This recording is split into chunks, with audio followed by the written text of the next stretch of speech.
live. I'm starting a new series now since I've already hit my 10,000 hours in my last series. Don't worry, we'll still be doing beats, editing, and all those type of things on this channel as well. But today I want to start a new series called Ctrl Create, where we go over the state of the music industry, go over music production tips, and kind of just an overall general idea of what's going on, and maybe answer some questions once this picks up a little bit more. But today we're going to get right into it. We're going to be talking about the state of AI within the music industry. I'll just go out and flat out give my personal opinion on it off the bat. I don't think there's ever going to be a time where AI completely takes over the music industry. I like to use the metaphor where it's like,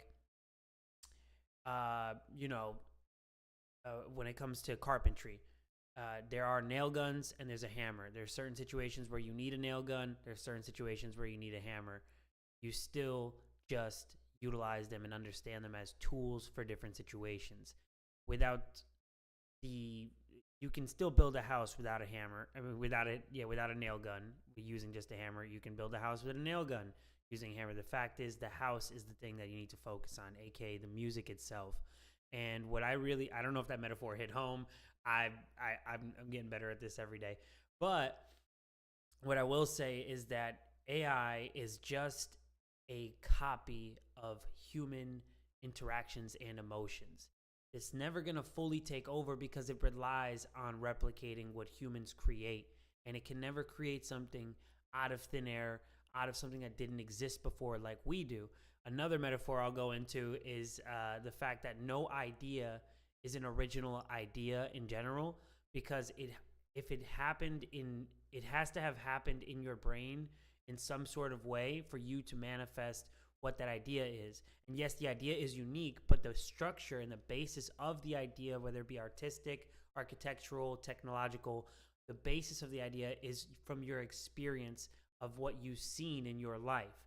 And that is all coming from other humans you've interacted with, other things in your environment that you've interacted with.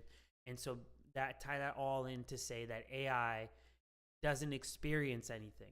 It doesn't have human experience. It can replicate it, it can clone it, but it can never create its own human experience because it is not human. So don't fear. You just got to keep being human and everything's going to be okay. Don't worry about the AI taking over the industry. Don't worry about all that BS. There's always been some sort of cop out for Hollywood and for the music business and for the CEOs of these labels, for them to try to find a shortcut, but the shortcuts don't last long. And you can see that with where hip hop is right now. For lack of a better term, it is in the fucking gutter. There's not much going on in hip hop because of all these labels have just created industry plants, and all these kids nowadays are just trying to replicate something that's already been done. There's no originality anymore, and that's going to go ahead and spin back around to galvanizing originality again. So with that, all that being said, I have some things, some sites we can check out, some articles we can look into, and get a little bit of an understanding of where we are in this day and age with AI. All right, so what I'm going to do first is I'm going to pop open here. And right now we have Spotify and Universal strike a deal allowing fan-made AI covers and remixes. This has gotten people up in arms because you're basically saying that, oh, okay, you can allow these people to take an original song and then AI it, and now it's my song. Now it's my intellectual property because I created the AI version of your original song. This is where it gets a little fucking sticky, in my opinion, because I don't know. The fact that the general idea was that the general fear that people had before was that, oh, AI music itself is going to take over. Like people creating new music from AI that was just based on AI, a prompt is going to take over. That fear is gone after what I just explained. The new fear is this. You make a fire song and somebody just makes an AI cover with their voice, use no effort, steal your song, and then create a remix out of it, and is now being allowed by Spotify and UMG for you to be able to do this. This is where it gets a little bit interesting. I will go back and say that if you were able to make that hit song and you're making hit song music, the people are going to try to copy and steal all the time. People make covers for things all the time. The fact that you can do that means that you have something that the music industry needs to survive and to make more money. So you are the source. Don't ever second guess yourself. If you are making hit songs and you are making these hits, don't second guess yourself. If people make AI covers, it's okay. You are the source. Remember that. You are you. Nobody can replicate you. They can try and AI you all day, but it's not gonna work. All right, so let's go down into the article. It explains a little bit here that on Thursday, this is as of May 21st, so that was about a week ago. And last Thursday, they announced that it's partnered with Universal Music Group to allow fans to use generative AI technology to create covers and mixes of their favorite song. The tool will launch as a paid add-on available only to Spotify's premium subscribers and will offer a revenue share with participating artists for the AI-generated music based on their work. So this is pretty good because at least the artist that created it is still going to get paid. But it's just weird that you can be not even a DistroKid subscriber or a person who releases music. You're just a fan, and now you're making AI-generated music and flooding the Spotify pool of money that is what we all know that is taken up by the majority of people that get the most streams on Spotify and on all these streaming areas. It's a pool that we all go into, that we all get shared money from, that Spotify dishes out through distributions, through the distribution agencies, whether it be DistroKid. I forget the other ones right now. I'm drawing a blank. But basically what this is going to do is going to kind of flood the market of Spotify's pool, and it's going to be taking money out of the pockets of the original artists, and the artists that aren't really getting paid much are going to have to compete with random fans that are supposed to be paying for their music but instead are making money off the music they made because they created an AI generated song from their original song. Yes, the original artist is saying right here that participating artists for the AI generated music are going to receive a revenue share, but that gets dicey now because now you're losing fans that are supposed to be paying by streaming your stuff.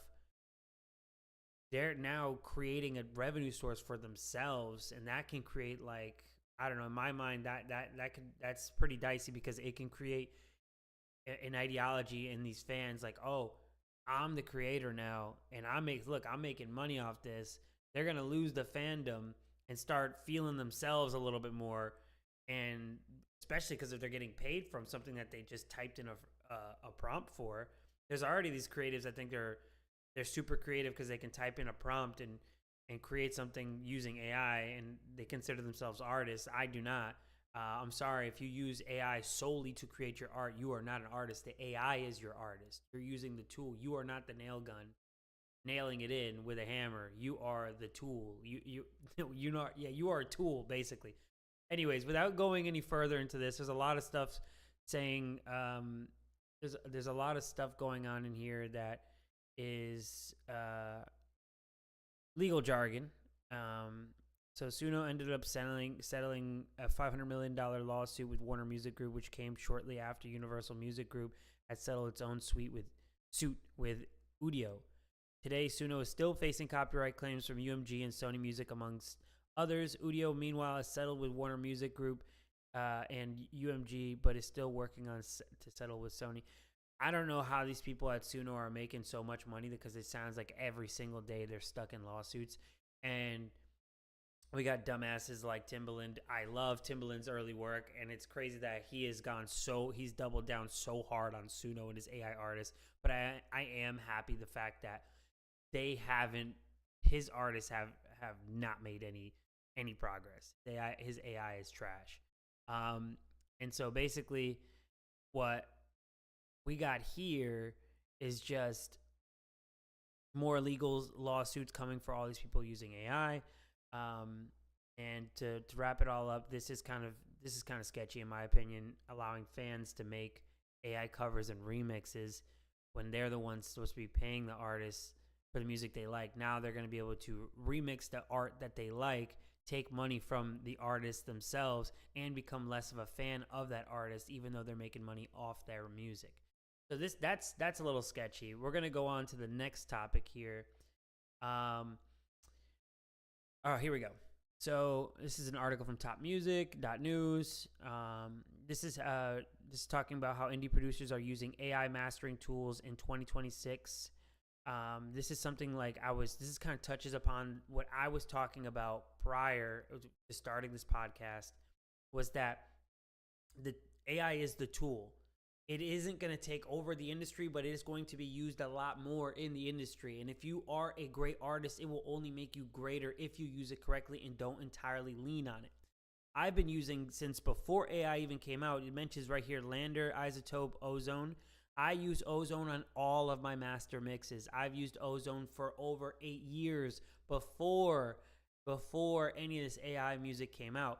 And what it does is, it was technically like an AI, an artificial intelligence. It's not as advanced as AI is now, but what it was doing was listening to your track. If you don't use iZotope Ozone, if you're new to producing, it is an extremely amazing. I don't like LANDR. I'll just say that right now. I do not like LANDR. It doesn't allow you to use and fix a bunch of things, because Ozone, what it'll do, it'll listen to your track, and whatever setting you set it to, it will master your track or adjust the audio and mix it for you a little bit or a lot of it if you'd like, and give you the settings that you need, like for a compressor, for an EQ, and for a maximizer and a limiter.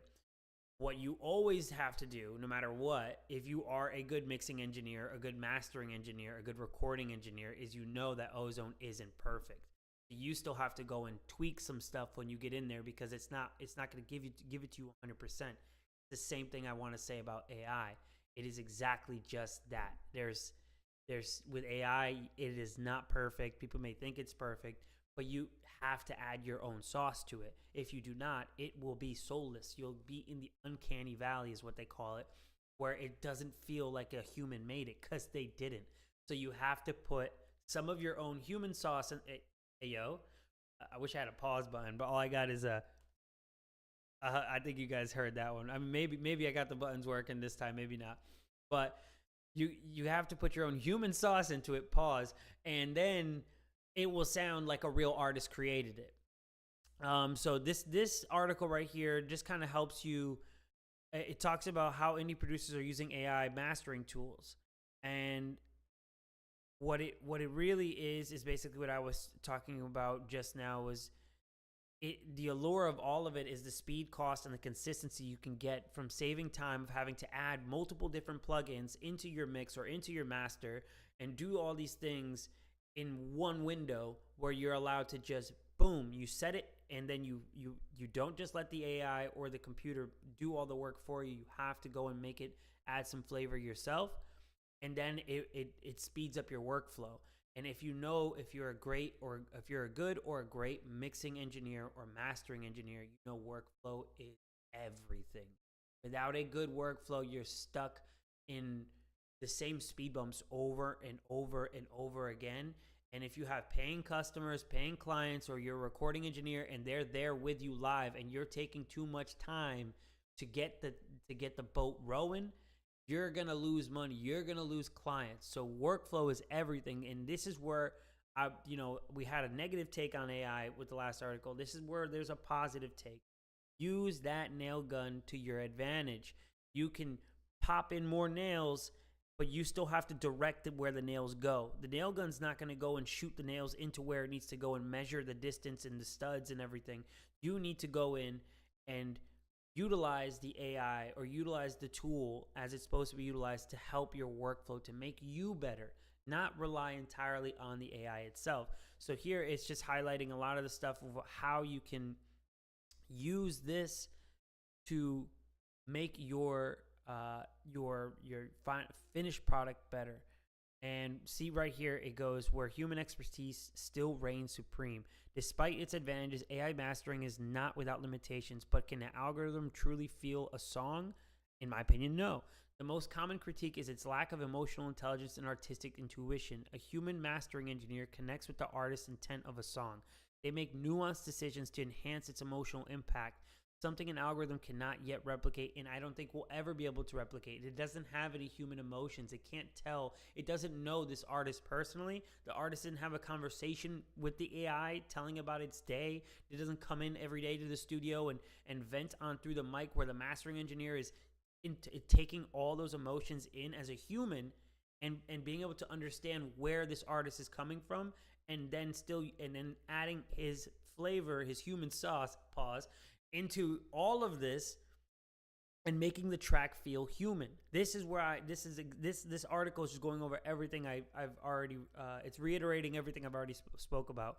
And this has led to what some call a one-size-fits-all approach, where AI can sometimes produce generic or formulaic results. While technology is constantly improving, it still excels with well-mixed conventional tracks and can falter when presented with complex, unconventional, or poorly mixed source material. A human engineer can provide critical feedback on the mix itself, a collaborative element that is absent in a purely automated workflow. Exactly what I'm talking about. If you just use the AI, it's going to sound like AI. If you just use the AI, it is going to sound like AI. And a lot of engineers that have been using Isotope since before AI, it's before ChatGPT, before all these algorithms have come out, we understand this. So when AI came to us, we're just like, oh, sweet, something to speed up my workflow. I'm not going to lean on it with my whole heart, but hey, look, this is making my remedial tasks much faster, much quicker. I can get the final product out to my clients. I can make music faster. Yes, sign me up. But the thing that's getting a lot of people up in arms is like, oh, you're using AI. You used AI for my track. I can't believe you did that. Now it's going to be soulless. No, it's not, because I'm not an idiot. I'm not the tool. I'm not just setting the nail gun to go shoot these nails and hope for the best and hope that the house gets built. No, I'm taking that nail gun and putting my emotional intelligence, I guess I've run this metaphor to the ground. I'm using the tool with my emotional intelligence to upgrade the sound and the quality of it. And if you could do something faster, it allows you to create things at a higher rate, so you can pump out more music. But that doesn't mean that you just use AI to create everything. All right, we've harped on this enough. We're going to go on to our last topic about AI. And this one is UMG and Sony seek to add over 61K recordings to Suno lawsuit after discovery reveals AI trained on millions of their copyrighted tracks. We're back into the bullshit again, everybody.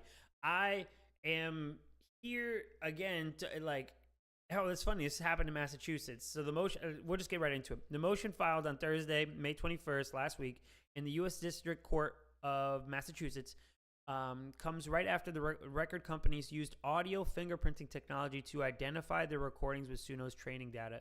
So this is a good and bad article, right? So this is bad because they're stealing copyrighted music and training their AI on it. But what's good and positive about this is that they're able to I don't know if they use their own type of AI, but they use an audio fingerprinting technology to identify the recordings within Suno's training data. So the AI, that the bad use of AI is being counteracted by good use of AI, and it's canceling it out. And I think that this is a great one to go out on, because there's going to be a ton of lawsuits. There's going to be a ton of people stealing copyrighted music and then using it to make money off of it. But they will not go, the injustice will not be done without just desserts after. And so right here, the original complaint filed in June 2024 asserted 560 copyrighted works. The judge who is presiding over the case would need to grant the motion before additional works are added to the lawsuit, and Suno opposes the request according to the plaintiff's filing. According to the plaintiff's memorandum of the law supporting the motion, which you can, discovery revealed that Suno used millions of their copyrighted sound recordings to train its AI models. That's some bullshit. That's some fucking bullshit. And you know what? There is no way we're going to be able to get out of this. They're going to steal our music. They're going to steal our sound. They're going to steal a lot of it to train the AI. They're already doing that with our ideas. They've done it with Google since we were kids. Since I remember when Google was out. I'm 32, but this whole time that we've been typing into the search bar of Google, it was going to be used in the future to train these artificial intelligences. whether they knew that back then, or it's just something that kind of the snowball just kind of built up. It is what it is, and you can expect more of that. You can expect more of that in the artist industry. You can expect more of that in the music industry. You can expect more of that in the technological industry. In any industry you can think of, they are going to train their AIs on it and create a tool to, once again, what's the purpose of AI? To speed up your workflow. So there's going to be positives and there's going to be negatives, and it's going to be a rough next 10 years until the robots come through and take over the world. Nah, I'm just kidding. I'm kidding. But we do have robots everywhere now, so that's another thing. But I'm gonna close off with that, and I'm just gonna reiterate again one last time. AI is a tool. If you lean entirely onto it, you're gonna be able to hear that in the final product of what you got going on. You're gonna be able to hear the fact that you only used AI to create this AI slop. But if you use it as a tool like it was meant to be used, just to enhance your creativity, then it will be amazing. Your workflow is going to increase. You're going to be able to get more clients if you're a mixing or recording engineer. You're going to be able to pump out more songs if you're an artist. And I know artists too, if you've ever tried to use ChatGPT or anything to help you write lyrics, it is fucking terrible. It is not good. You put in one prompt, you're like, this is some fucking bullshit. What the fuck did you just tell me to write? Hickory dickory dock type ass fucking rhymes? No, fuck that shit. You got to go with the shit that is in your soul and in your heart and in your mind, because you are the only one that can create what you create. Whether it's bad now or great now, eventually it's going to hit. And if you just keep working on it, utilizing AI as the tool it was meant to be used for, to help you, not do the entire job for you, then you will 100% see increase in your work, your creativity, and your productivity, especially your productivity. And yeah, so this has been Control plus Create. I hope you guys enjoy this podcast. If you have any questions, leave them down below. If you want to be a guest on here, let me know as well. I can set that up. We can have interviews going on, but we're just gonna take it day by day with this right now. I'm just gonna be going over the state of the music industry, maybe talk about artists. I don't really want to get into anything like drama-wise, since I'm an engineer. I'm an artist engineer. I want other artist engineers to have an outlet to go to listen to while they're at work or something. And get more audio engineering information. Artists that maybe need to learn something and gain something from this. Hopefully you have. All right. This has been Matt Rod with Control Free.